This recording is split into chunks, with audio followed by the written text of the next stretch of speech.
from Sustainability District. So this is the way going to Opportunity District. So there's a park. You can hear some music playing.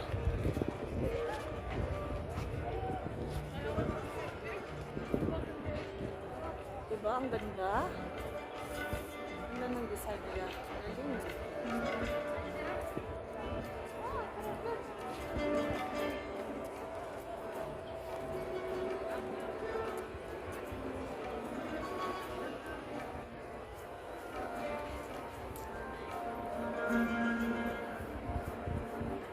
Mga golf carts din for the visitors kung gusto nilang malibot or maikot-ikot ang buong Expo.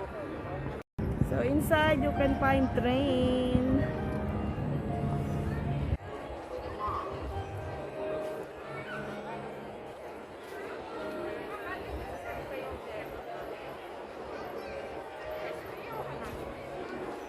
In front of Iraq, and the former name is Mesopotamia. So this is the Pavillion of Iraq.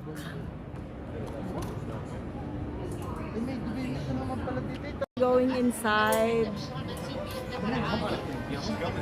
Iraq Pavillion. So there is a lady explaining in Arabic.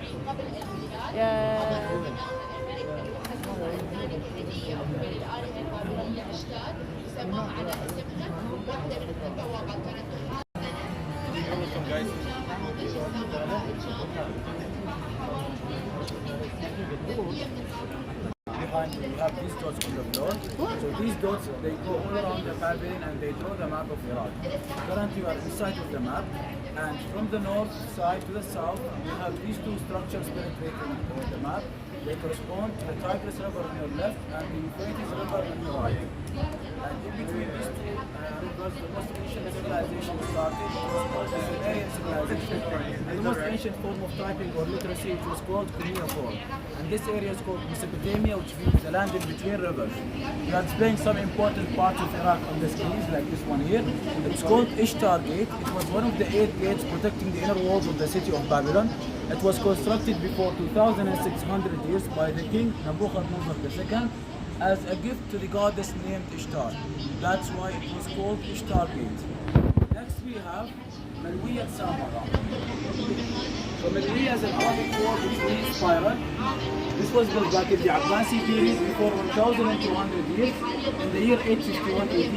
It's basically two parts. The first part is the spiral structure. The second part is an outside fenced area which used to be one of the largest mosques back in China.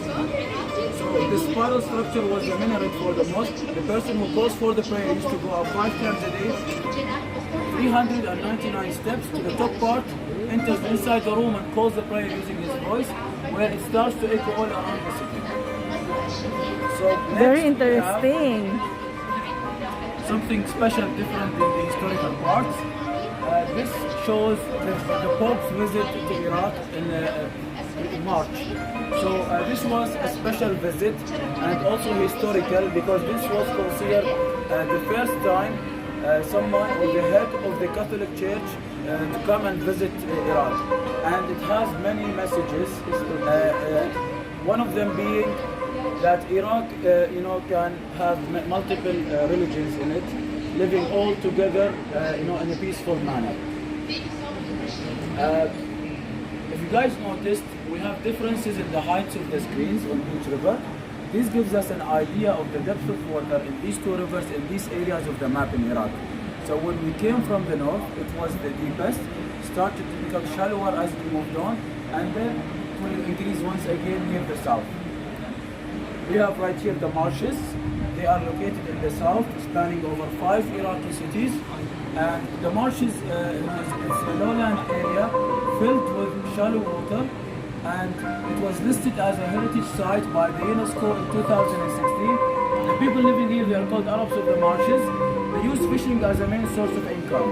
If you see above us, the ceiling of the pavilion represents the fisherman net, or in Iraqi we call it silliya, when being spread all over the map to catch the vast amount of opportunities and generosities found in Iraq. The coloring scheme on the silliya from light yellow to dark red is also connected with the map and gives us the amount of solar power available in these areas that can be extracted and used as a clean source of energy to promote the idea of sustainability for future generations. So right here we have what's called the Martyrs Monument. It was built in Baghdad, the capital of Iraq, in 1983 to commemorate 2 million soldiers losing their life to protect their country. Underneath the monument we have a huge museum containing the names of these 2 million soldiers engraved name by name on marble walls so they can be forever engraved in our hearts and remembered throughout the history. And the idea behind the monument itself is that we have something in between these two domes emerging from the ground. This represents the souls of the martyrs penetrating the ground, shrouded in the Iraqi flag, and splitting the dome into two halves, continuing their journey into the heavens. So thank you very much for listening to this brief explanation about the pavilion. We have an art gallery this way, full of... This is the gallery. We're still in Iraq Pavillion and we are inside the gallery of the Iraq Pavillion. They have very, very nice paintings.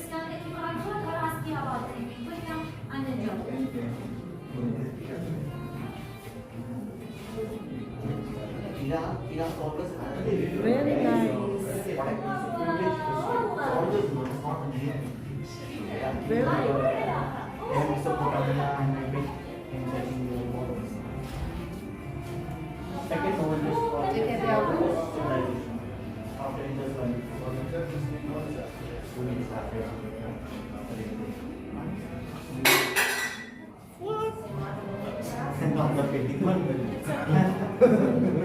this painting done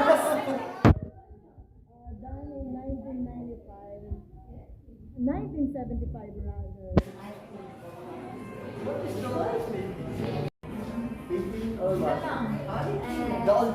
This is the oldest painting, 98 years old, and almost 100 years. System would come to be called cuneiform in modern They are times. explaining and proves something about flexible their that culture over the and span of something. 3,000 years, it would be adapted for over a dozen different major languages and countless uses, including envy. In 539 BC, the Persian king Cyrus conquered Babylon and sealed his control over the entirety of Mesopotamia. For centuries, this area became a territory of foreign empires.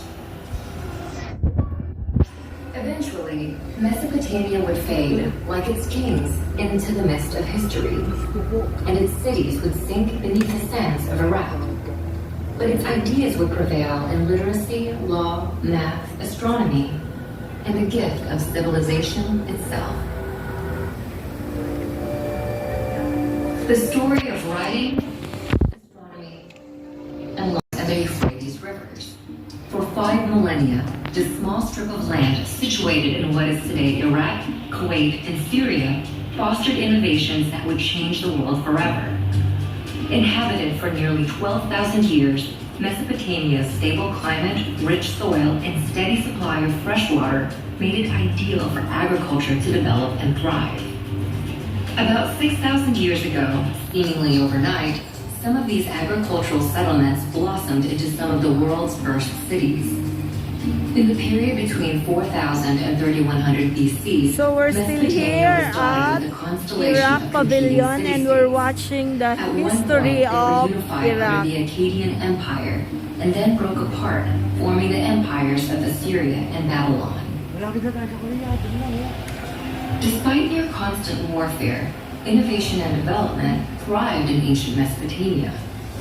They built on a monumental scale, from palaces to ziggurats. Mammoth temples served as ritual locations to commune with the gods.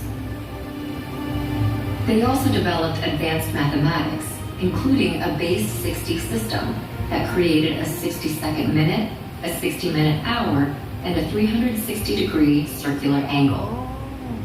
The Babylonians used their sophisticated system of mathematics to map and study the sky. They divided one Earth year into 12 periods.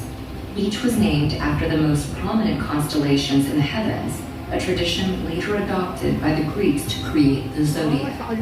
They also divided the week into 7 days, naming each the after their zodiacs 7 were gods, embodied by originated the in 7 observable Mesopotamia. planets in the sky. Now we know. But perhaps the most impactful innovation to come out of Mesopotamia is literacy. What began as simple pictures scrawled onto wet clay to keep track of goods and wealth developed into a sophisticated writing system by the year 3200 BC. It would be adapted for over a dozen different major languages and countless uses, including recording the law of the Babylonian king Hammurabi. 539 BC, the Persian king Cyrus conquered Babylon and sealed his control over the entirety of Mesopotamia. For centuries, this area became a territory of foreign empires. Events of history. And it's interesting to know the history of one place and how they try to innovate, how they progress, And the gift of civilization itself. how they become civilized. The story of writing, astronomy, and law. The story of civilization itself begins in one place. Not Egypt, not Greece, not Rome, but Mesopotamia. Mesopotamia is an exceedingly fertile plain situated between the Tigris and the Euphrates rivers. For 5 millennia, this small strip of land situated in what is today Iraq.